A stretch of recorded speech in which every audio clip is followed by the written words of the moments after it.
And you are knowing what you are wanting? That's good. We don't believe you, but it's good. We believe you. But sometimes what you want and what you believe are not in the same place. And then your desire doesn't feel so good, does it? So that really is the point of everything that we have to say to you. It's all about you figuring out some way to believe your own desire. And for most humans, the reason you don't is because some of what you desire has not yet come into what you call manifestation or materialization or actualization. You can't yet see it or hear it or smell it or taste it or touch it. So it feels absent to you. It's not there. You're looking for it, but you don't yet see it. And as you look for it and don't yet see it, you practice the idea of it not being there yet. And so without meaning to, by noticing what is in terms of manifestation, you practice the absence of the things that you want. Well, you live in a universe that is vibration. Most don't know it because you translate vibration so well, you don't even know you're doing it.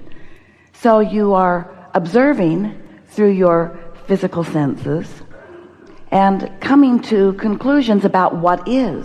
So without meaning to, you hold active in your vibration what is, which means what is hard pressed to change.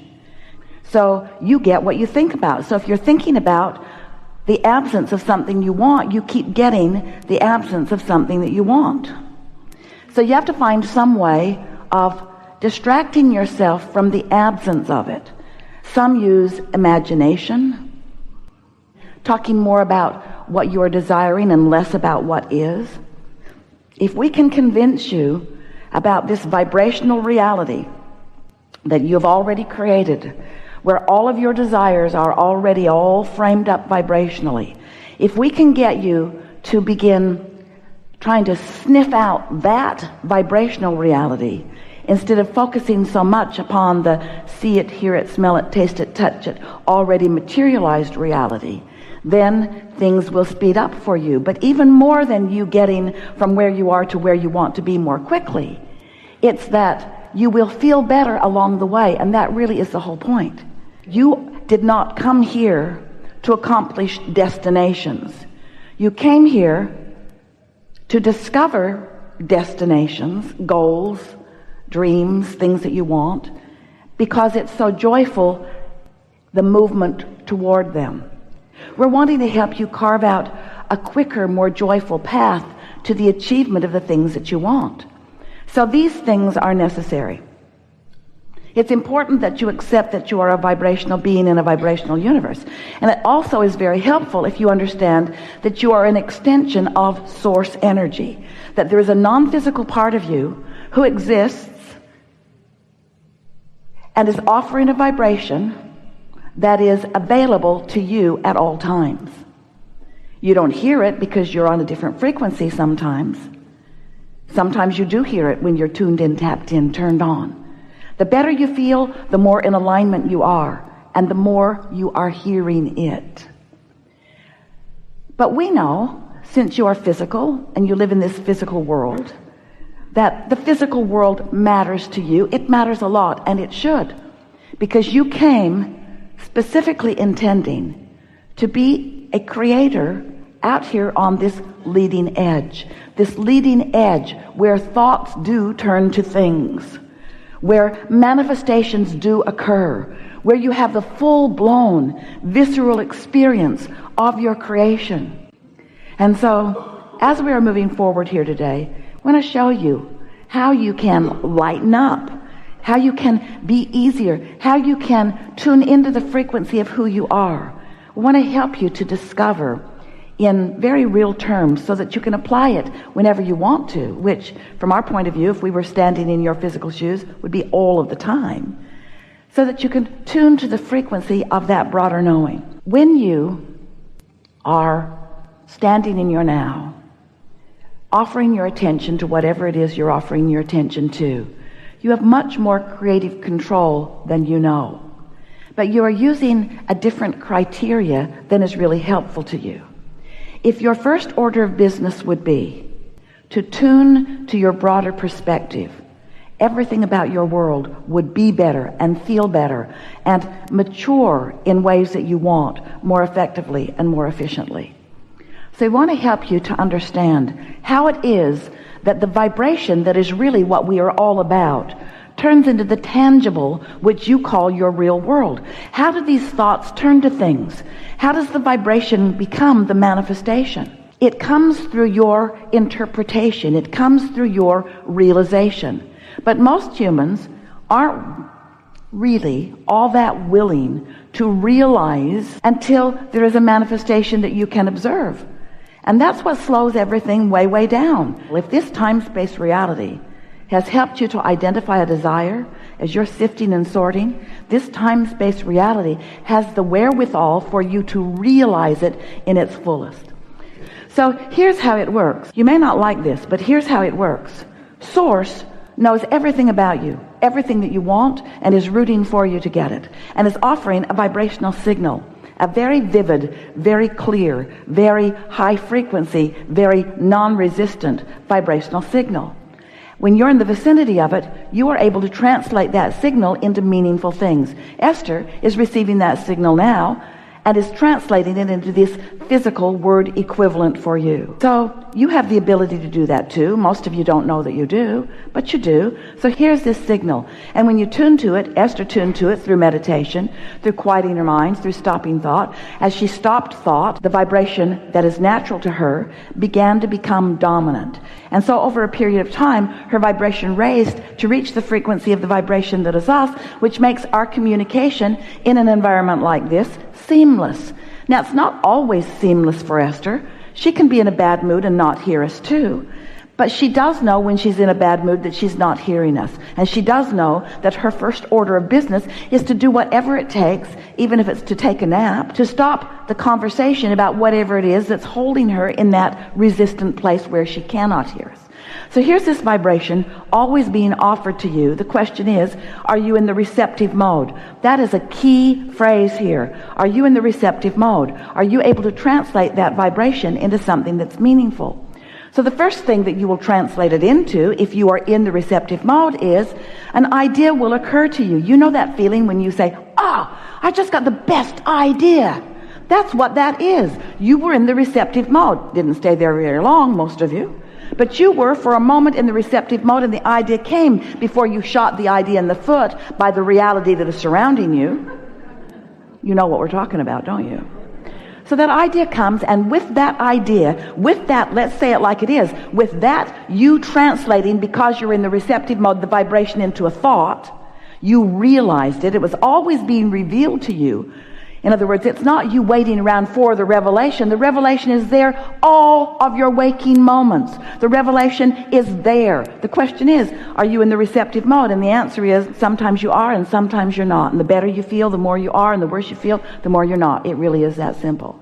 So here comes this thought, this idea, and right along with it, so close with it that you think that it happens simultaneously. You feel the emotion of it, because the emotion of it is the indicator of the gap between the vibration of your thought and the vibration of the thought of the source within you. So when you feel elation, you're right there. There's no gap. You're right there. And that's why you received that thought. That's why that idea was so strong. And unless you do something to add resistance to the idea, you could stay on the wavelength of that idea and you could carry it out to its full fruition. And you know that because you've done that on some occasions. So the thoughts are turning to things. The vibration is turning to thought. Now it's a thought. The question is, how long will that thought sustain? How long will you hold the frequency of this great idea? Well, the answer to that usually lies in, how long will it take you to tell somebody else about it who doubts it? Because most of you, start talking about your ideas before there is enough momentum in them, so there's no evidence of them. You know those people that you call dreamers, those people that have their head in the clouds, those people who never come to any fruition, but they've always got another great idea. You know why it doesn't come to fruition? You talk them out of it, or others like you. Because you're gauging what their current success is going to be based upon what their past success has been. And since you haven't seen that much success in them or in yourself, then this new idea usually gets squashed. Jerry wrote a paper many years ago. He taught it to people in financial business that he was mentoring to try to help them to begin to believe more in their prosperity. And his paper was entitled, "Keep Your Ideas to Yourself Until They Are Fully Developed." Because he knew people were getting ideas and then they'd talk to other people about them before they had vibrational momentum. And it's so easy to talk yourself out of a really good idea before it has any vibrational momentum. And you know why it doesn't have any vibrational momentum? Because you think about it, but then you think about the absence of it. You kill the momentum with the contradictory thought. Well, cut that out. If you would not do that, if you could find some way to believe in your desires, to believe in your ideas longer, to hold the doubt at bay, to replace the doubt with belief. So what does that require? That requires, first of all, knowing what we just told you. Knowing that it is a vibrational reality that will come to fruition, but you've got to coax it along. No, it isn't that you've got to coax it along. You're not the energy that makes it happen. The energy that creates worlds is the energy that makes it happen. You don't have to coax it along. You just have to stop killing it. You just have to be more optimistic, which means in those early stages, usually, you want to be more general about it. The more general you are, the less likely you are to introduce resistance to the idea. So here's this vibration that you are now translating into an idea. So you want to do everything you can to keep that idea alive. And if it begins to wane, if it begins to peter out, if it begins to lose its momentum, if you begin to doubt it, it's time for you in that moment to stop talking about it, stop thinking about it. Because at that point, the more you talk about it, the more you introduce more of the contradictory energy to it. Do you know, you could give birth to an idea, never think about it again, and it would come to full fruition. It's just not logical that you won't think about it again. And the things you care about most are the things that you think about most, and the things that you think about most are usually the things that you introduce the most resistance to, because you are worry-wart. So the creative process is 3 steps. The first step is ask, and life causes you to do that. The contrast causes you to know what you want, and you are vibrationally sending the request or the asking. Step 2 is source becomes the vibrational equivalent of what you've asked for, lines up with it so powerfully and begins emitting a signal which law of attraction is responding to. And because law of attraction is responding to that signal, oh, you're going to love this, we've never said this to you before. Because law of attraction is responding to that signal, that's causing a momentum, a path has opened up. So now, how does the resistance get on that path? Because you're emitting a signal too. You're standing here in the reality that you call life, having your opinions about it, about the same subject that Source has an opinion about, a clear, sure opinion calling you toward it, but you've got an opinion that might not be going with the flow of it. And that's what causes resistance to be upon the path. Because you get to think about things too. You get to think about them. You should think about them. That's how you carved out the desire to begin with. But the moment that you launched the rocket, Source became so on board with that rocket and is calling all cooperative components toward the fulfillment, the culmination, the full manifestation of what you have carved out. The question is, are you a cooperative component? Or are you still doubting? Are you still basing this upon things that you've lived before? So there's that gap, that vibrational variance between who you really are and who you're allowing yourself to be. And understanding that gap, which is evidenced to you by emotion, is the only thing that you ever need to know about the creating of anything. Because it is our promise to you. When you launched the rocket, it became a vibrational reality. And now you have every means available to you for you to become in the receptive mode so that you can translate that vibrational reality into the full-fledged, manifested, see it, hear it, smell it, taste it, touch it reality.